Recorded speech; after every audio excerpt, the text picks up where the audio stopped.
Exercise 3.2 का question number 6 है कि given the linear equation 2x + 3y - 8 = 0। एक लीनियर इक्वेशन हमको दिया है 2 वेरिएबल्स का, है ना, 2x + 3y - 8 = 0। Right another linear equation, एक दूसरा लीनियर इक्वेशन हमको लिखना है 2 वेरिएबल्स का, such that the geometrical representation of the pair so formed is intersecting lines. इसको ऐसे समझिए कि एक लीनियर इक्वेशन हमको दिया हुआ है, दूसरा लीनियर इक्वेशन किस तरह का होगा, क्या होगा, ताकि दोनों लीनियर इक्वेशन का अगर हम ग्राफ को ड्रॉ करें तो उसका ग्राफ होना चाहिए इंटरसेक्टिंग लाइंस का। तो इंटरसेक्टिंग लाइंस का कंडीशन क्या था, तो इसका कंडीशन है कि a1/a2 is not equal to b1/b2, है ना। तो यही है इसका कॉन्सेप्ट। तो यहाँ पर हम देखते हैं कि a1 कितना है, तो a1 ये इक्वेशन है 2x + 3y - 8 = 0। तो a1 कितना है यहाँ पर 2, ठीक है। b1 कितना है, तो b1 है 3, ठीक है। और c1 कितना है, तो c1 है -8। हम यहाँ पर अपने मन से इस कंडीशंस को फॉलो कराते हैं, देखते हैं। तो a1 कितना है हमारा, तो a1 है 2, तो हम यहाँ पे 2 लिख दिए। और a2 अपने मन से हम कुछ भी यहाँ पर लिख देते हैं, कुछ भी लिख सकते हैं। सपोज हम यहाँ पर 3 लिख दिए। और b1 कितना है, तो b1 है 3, ठीक है।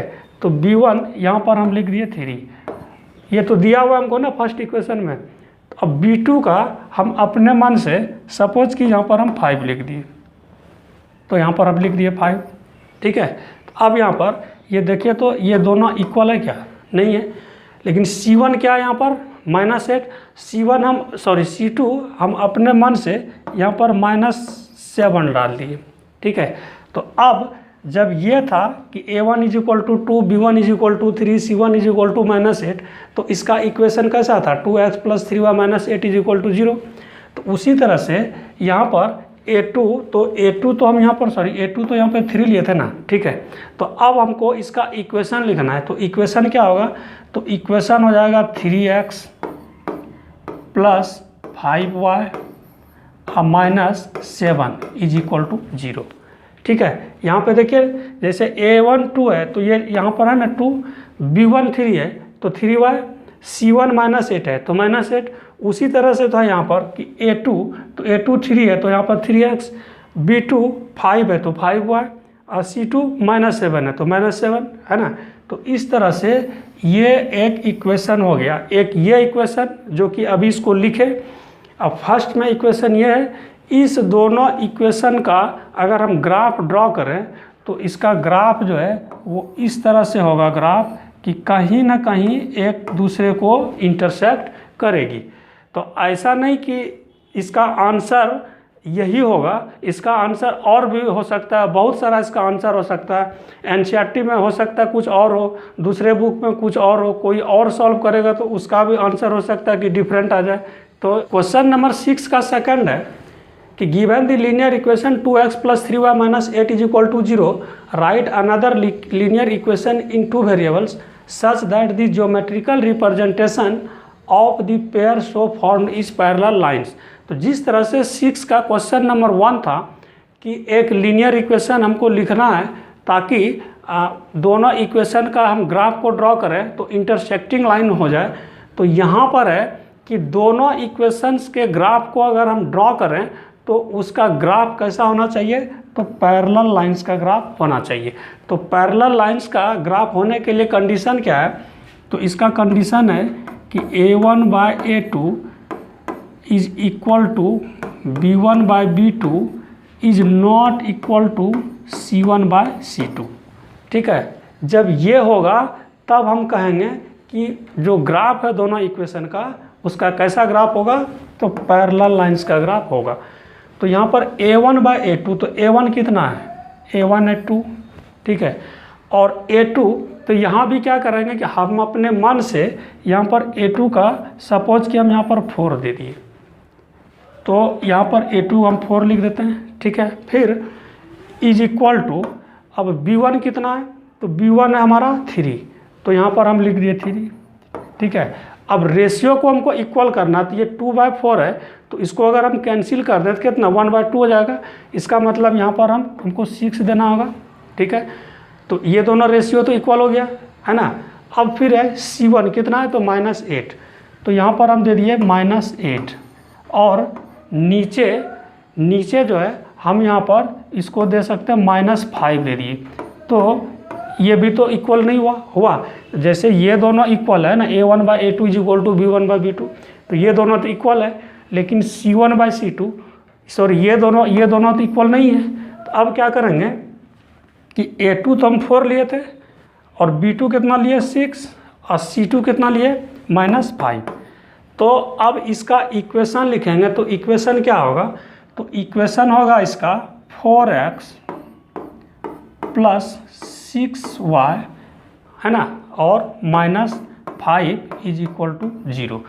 यही हुआ इसका लीनियर इक्वेशन जो हमको कि लिखने के लिए कह रहा था, ठीक है। अब इस लीनियर इक्वेशन का और इस लीनियर इक्वेशन का दोनों का अगर हम ग्राफ ड्रॉ करें, तो दोनों का जो ग्राफ होगा वो कैसा होगा, तो पैरेलल लाइंस का ग्राफ होगा। और एक चीज़ कि यहाँ पर जैसे ये 4x + 6y - 5 = 0 है, तो इसका आंसर और भी बहुत सारा इक्वेशन हो सकता है, ज़रूरी नहीं कि यही आंसर है, और भी कुछ भी। यहाँ पर हम जैसे 4 लिए, तो हो सकता है कि यहाँ पर हम 10 ले लें, तो 10 ले लेंगे। यहाँ पर भी हम इसका रेशियो को इक्वल करने के लिए कुछ भी ले सकते हैं। तो इसका आंसर बहुत सारा इसका आंसर हो सकता है। क्वेश्चन नंबर 6 का 3 1 और 2 के ही जैसा है। तो 1 नंबर क्वेश्चन में क्या कह रहा था कि इसी के जैसा एक लीनियर इक्वेशन लिखिए, ताकि दोनों का ग्राफ को हम ड्रॉ करें तो इंटरसेक्टिंग लाइंस का ग्राफ हो जाए। सेकंड में था कि पैरेलल लाइंस का ग्राफ हो जाए। यहाँ पर है थर्ड नंबर में कि कोइंसिडेंट लाइंस का ग्राफ हो जाए। तो कोइंसिडेंट लाइंस का ग्राफ कब होता है, तो जब तीनों का रेशियो इक्वल हो, है ना। A1/A2 = B1/B2 = C1/C2। अगर ये तीनों का रेशियो इक्वल हो जाए और दोनों इक्वेशन का जो भी इक्वेशन होगा उसका हम ग्राफ को ड्रॉ करें, तो ग्राफ कैसा होगा, कोइंसिडेंट लाइंस का ग्राफ होगा, मीन्स ओवरलैप करेगा इसका ग्राफ। तो यहाँ पर तो इक्वेशन तो हमारा तो यही था 2x + 3y - 8 = 0, जहाँ पर A1 कितना है 2, B1 कितना है 3 और C1 कितना -8। तो A1/A2, तो यहाँ पर A1 तो हमको दिया हुआ है ना, A1 कितना दिया है 2, तो हम यहाँ पर लेते हैं A1 हो गया 2, ठीक है। अब A2 हम अपने मन से सपोज कि यहाँ पर हम ले लिए 4, ठीक है।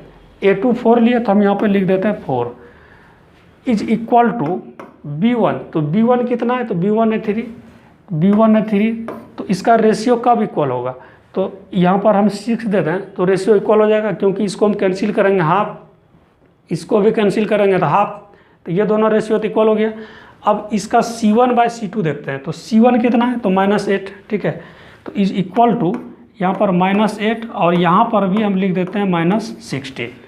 अब तीनों का रेशियो क्या हो गया, इक्वल हो गया ना। Follow A1/A2 = B1/B2 = C1/C2।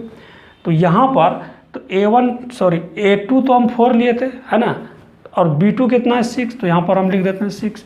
और C2 कितना लिए, तो C2 लिए हम यहाँ पर -16। अब इक्वेशन को लिखना है, तो इक्वेशन हो जाएगा इसका कि 4x + 6y और माइनस कितना 16, है ना। ये C2 कितना 16 - 16 = 0। यही हो गया सेकेंड लीनियर इक्वेशन। इसका ग्राफ और इस इक्वेशन का ग्राफ को हम ड्रॉ करेंगे, तो ग्राफ कैसा होगा, कोइंसिडेंट लाइंस का ग्राफ होगा। यहाँ पर भी कि ज़रूरी नहीं कि इसका आंसर यही हो, और भी बहुत सारा इसका आंसर हो सकता है। 3.2 का क्वेश्चन नंबर 7 है कि draw the graph of the equations x - y + 1 = 0 and 3x + 2y - 12 = 0. Determine the coordinates of the vertices of the triangle formed by these lines and the x-axis and shade the triangular region. क्या करना है हमको कि ये दो equations दिया हुआ यहाँ पर, इस दोनों इक्वेशंस का ग्राफ को ड्रॉ करना है, ठीक है। और ड्रॉ करके क्या करना है कि एक्स एक्सिस पर जो ट्रायंगल फॉर्म हो रहा है तो उस ट्रायंगल का जो रीजन है ना, शेडेड रीजन है ना, तो उसको शेड कर देना है। इसका वैल्यू लिखना जरूरी है। तो इक्वेशन फर्स्ट है कि x minus y plus 1 is equal to 0। तो हम इसको इस तरह से लिख सकते हैं ना कि x minus y is equal to -1, ठीक है। फिर x इज इक्वल टू -1 और प्लस y, क्योंकि ये -y लेफ्ट साइड में है तो राइट हैंड साइड में ले जाएंगे तो क्या हो जाएगा, प्लस हो जाएगा। फिर इसको रिवर्स करके अब लिख देते हैं कि y माइनस 1 है ना, x is equal to y minus 1। अब क्या करेंगे कि इस y के प्लेस पर हम 1 वैल्यू डालते हैं, इसका 1। तो x कितना हो गया, तो x हो गया 0 है ना, 1 माइनस 1 तो क्या 0, तो x हो गया 0। अब y के प्लेस पर हम 2 डालते हैं, तो y के प्लेस पर हम 2 डाल रहे हैं तो x कितना हो गया, तो x हो गया 1, ठीक है। फिर y के प्लेस पर क्या करेंगे कि y के प्लेस पर हम 5 डालते हैं, तो y के प्लेस पर 5 डालने से क्या हुआ, तो 5 माइनस 1 तो x हो गया 4।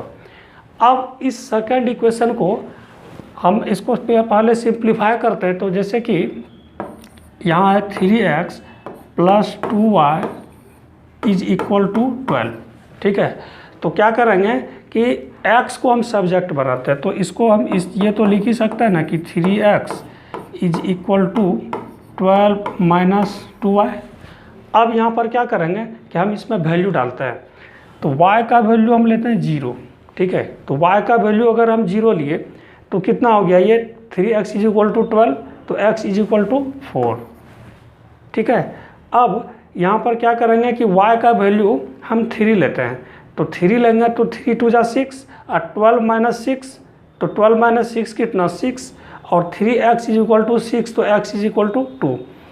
तो y का वैल्यू हम यहाँ पर 3 लिए तो 3 2 जा 6 हो गया ना, तो 12 माइनस 6 तो 6 बचा, अब फिर 3x इज इक्वल टू 6 तो ये हो गया यहाँ पर 2।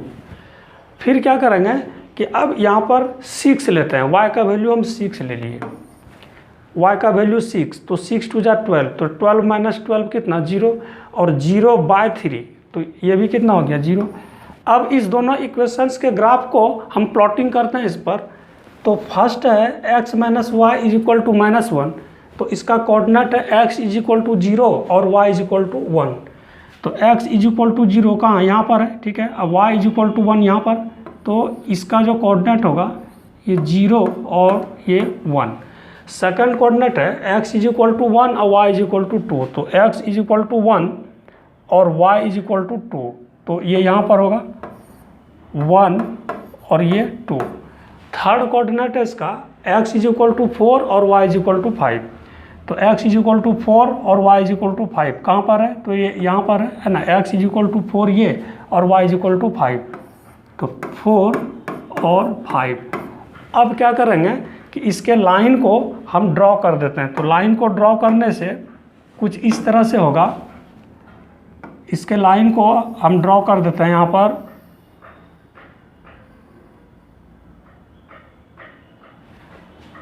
ठीक है। अब सेकंड इक्वेशन का जो कोऑर्डिनेट है कि x इज इक्वल टू 4 और y इज इक्वल टू 0, तो x इज इक्वल टू 4 और y इज इक्वल टू 0, तो कहाँ पर है x इज इक्वल टू 4 और y इज इक्वल टू 0, तो x 4 यहाँ और y 0 यहाँ, मीन्स क्या यहीं पर हो गया, तो ये हो गया 4 और ये 0, ठीक है। सेकंड कोऑर्डिनेट है x इज इक्वल टू 2 और y इज इक्वल टू 3, तो x इज इक्वल टू 2 और y is equal to 3, means यहाँ पर है ना, x इज इक्वल टू 2 ये हो गया और y इज इक्वल टू 3, तो 2 और ये 3। थर्ड कोऑर्डिनेट है इसका कि x इज इक्वल टू 0 और y इज इक्वल टू 6, तो x इज इक्वल टू 0 और y is equal to 6, means ये यहाँ पर हम यहाँ पर कोऑर्डिनेट लिख देंगे 0 और 6। अब इसके कोऑर्डिनेट को हम ज्वाइन कर देते हैं एक दूसरे के साथ, तो यहाँ पर ये कुछ इस तरह से इसका हुआ। तो हम यहाँ पर देख रहे हैं कि एक ट्रायंगल का फॉर्म हुआ है ना, यहाँ पर एक ट्रायंगल का फॉर्म हुआ, तो हम इसको इस पॉइंट को दे देते हैं यहाँ पर A। इस पॉइंट का जो कोऑर्डिनेट है हम इसको यहाँ पर लिखते हैं A, ठीक है। ये A हो गया, यहाँ पर ये हो गया B और ये हो गया C। तो ट्रायंगल फॉर्म हुआ, अब इसको शेड कर देना है। तो शेड करेंगे इस तरह से, है ना, इस तरह से इसको शेड कर देना पूरे ट्रायंगल के रीजन को, इस तरह से इसको शेड कर देना है। और ए का तो कोऑर्डिनेट है 2 3, बी का कोऑर्डिनेट हो गया 4 0। तो इस पॉइंट पर ये जो है यहाँ पर, है ना, बी कोऑर्डिनेट इसका क्या होगा, तो x इज इक्वल टू कितना -1, है ना, -1, और y इज इक्वल टू 0। तो इस b का जो कोऑर्डिनेट हो जाएगा -1 और 0। तो इस तरह से एक्सरसाइज 3.2 का सॉल्यूशन कंप्लीट हो गया। दोस्तों, आपको यह वीडियो कैसा लगा? अगर अच्छा लगा तो कृपया लाइक, कमेंट और सब्सक्राइब अवश्य करें। तो मिलते हैं नेक्स्ट वीडियो में, तब तक के लिए धन्यवाद।